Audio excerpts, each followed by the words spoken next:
ஆண்டவராகிய இயேசு கிறிஸ்து சிலுவையில் மொழிந்த 7ஆம் வார்த்தை. லூக்கா 23வது அதிகாரம் 46வது வசனம். பிதாவே, உம்முடைய கைகளில் என் ஆவியை ஒப்புவிக்கிறேன் என்று மகா சத்தமாய் கூப்பிட்டு சொன்னார். இயேசு கிறிஸ்து கடைசியாக சொல்லுகிற வார்த்தை சிலுவையில் பிதாவே என்று அழைத்து சொல்லுகிறார்.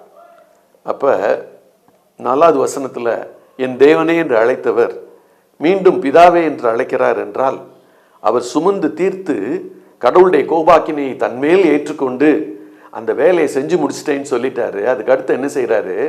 என்னுடைய ஆவியை நான் ப்ராப்பரா உங்க கையில் ஒப்பு கொடுக்குறேன்.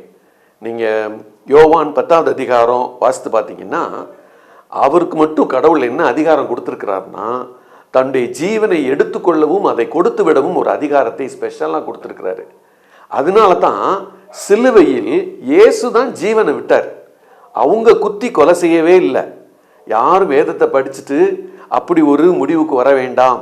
இயேசு கிறிஸ்துவை அவர்கள் கொல்லவில்லை, அவர்கள் சிலுவையில் மாட்டி துன்புறுத்தினார்கள், அடித்தார்கள்.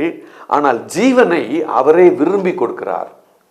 நான் இந்த ஜீவனை உலக மக்களுடைய ரட்சிப்புக்காக, பாவ மன்னிப்புக்காக நான் கொடுக்கிறேன், பிதாவே இந்த ஜீவனை ஏற்றுக்கொள்ளுங்க அப்படின்னு அவர் தான் ஜீவனை விட்டு ஆவியை ஆண்டவருடைய கரத்தில் ஒப்பு கொடுக்கிறார். நீங்களும் நானும் வேலையெல்லாம் செஞ்சு முடிச்சுட்டு கடைசியில் இந்த வார்த்தையை கடவுள்கிட்ட சொல்லும் பாக்கியம் உங்களுக்கும் எனக்கும் கிடைக்குமா?